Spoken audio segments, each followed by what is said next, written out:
Yeah, let's go. My small story is. Let's go. My small story is, and talk to My small story is. Yeah. Oh, I like. My small story is the wall. The wall. With these guys. Okay. Sheila. Hey, Sheila. I have to dash. Sorry. And Gamze. I have to. Hi. How are you guys? And this is Anna. Hey, Anna. How are you? Who's playing the wall. Oh, the wall. How difficult is it to pay a wall? Oh my God. This is the day to ask. Yeah, it's hard. It's hard. Yeah. A lot of stretching involved, or just? I know. It's like you're like, hey, we're ready to fucking move. Okay. It's hard. It's hard in the sense of picking up different people's emotions and you'll see. Yeah. But and playing different characters and kind of doing the switching. Yeah, it's cool. Looking forward to the wall. Nice. So yeah, and then we have Azza doing marketing and Thank you, Azza. yeah, well we're trying to kind of, it's interesting actually, all the marketing stuff, like thinking about how to, bye lady. Did you see the picture that I put of the the fabric? The fabric on the Yeah, so ceiling. last night, basically in the evening on the roof, we dyed 100 yards of fabric gray and then had them hanging across my roof. Really? Like blowing in the wind to dry them, and it was like, yep, this is bootleg. We're doing this on my roof illegally. But yeah. So what's the wall all about? I mean, what's the impetus? The impetus for it was basically. Oh, like plant. Yeah. Thank you so much. And this is Lisa, who's the Stage assistant win. director. Hey, Lisa. How are you? And she's fabulous. We'll talk. Yeah. Cool.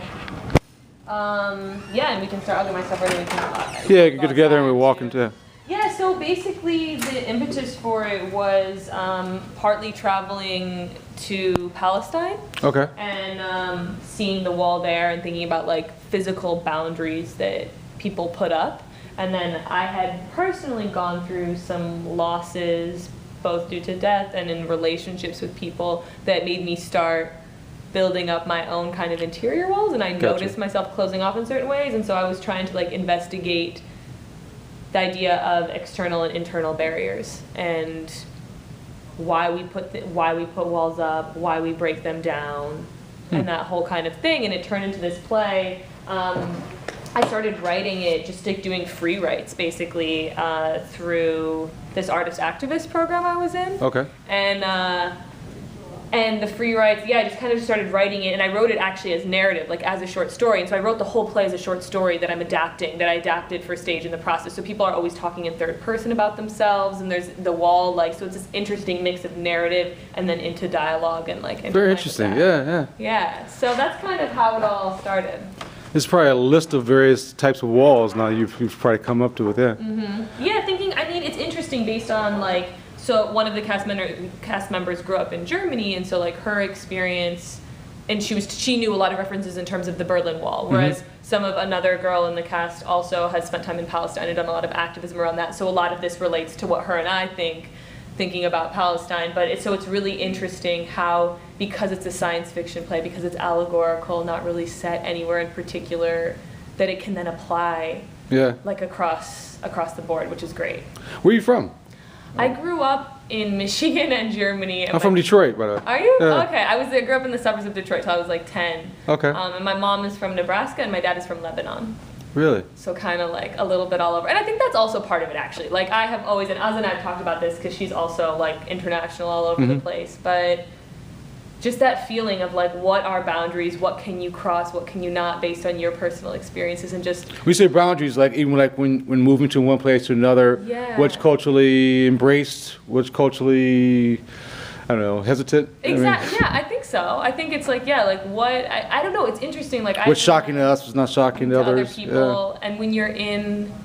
Like, I think it's interesting how certain things in your own society, like certain things I wouldn't do in the States or certain boundaries I wouldn't cross as like an American, and because of the strict, whether it's, who knows, whether it could be class or racial boundaries or whatever, certain things you're like, oh, I shouldn't do this because that's what I've been I'm going to say indoctrinated to Yeah, do. yeah. But when I'm in like another country, I don't know any of those boundaries. So like I'm like, oh, I can do this, and people forgive me for it because I'm a foreigner or whatever. Do you feel like more like you're Lebanese, or you feel like you're more American, or are you being perceived by other people? I mean, like just I mean, I think it's just that term, the third culture kid. third culture kid. Yeah, just like parents from two different countries and then grew up in another country. So that's kind of just like a mix, like I'm more American Transcultural, than yeah. anything, than anything else. But I don't necessarily feel like, yeah, I would say I'm more American than anything else. But I feel very, very attached to these like different places where I have family and friends Yeah. where I grew up, and yeah, Okay. yeah. Cool. So that's kind of. Where are you from, Martha? Me? Yeah. Oh my God. Well, I'm Sudanese and Somali, Okay. but I grew up in France and in Kenya, and I've been here in New York for about 10, 12 years.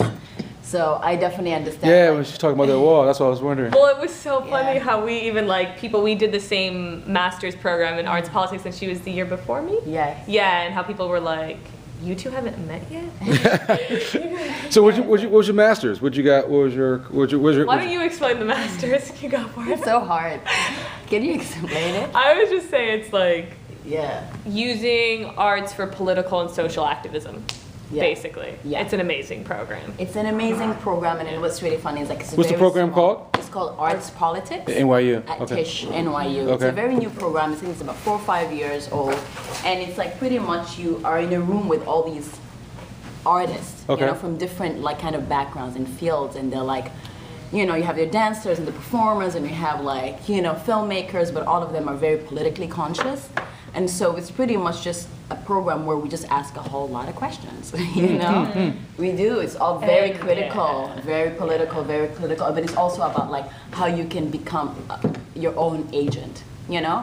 How like you don't have to wait to either get a job or institution for you to be, not to be qualified, but like to change, you know, like you are the change. Yeah, and exactly, because like that's even this project. It was interesting. A girl wrote an article about this project for this women's art activism magazine, and in it she talked about like we were talking, and she was also in the program in my year, and I was like.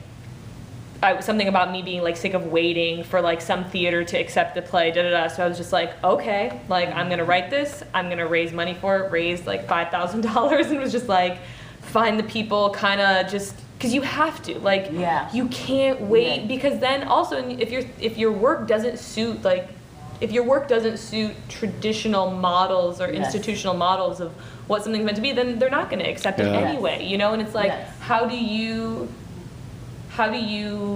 craft the things you want to see? You Yeah. have to do it, Yeah. and then other people can Yeah. model off of Yeah, that. exactly. And that's why like I was interested in working with Noelle in The Wall, because it resonated so much with the themes that I am doing in my own, you know, my work, the idea of like minority, the other, the haves and the have-nots, and all these kind of stories, because it's a story that is like, it's so rarely, I don't know, maybe in plays and theater that's a sci-fi. You think that it should be like, oh, it's a film, you know? It's Yeah. like, but it's like, it's a play, and They can go a lot of places with this as a film. Yeah, well, but what's really interesting is like the theatricality of it. We have no props at all except in orange. We have like one prop. Everyone, and we're not using mime to like show things. It's all abstract gestures.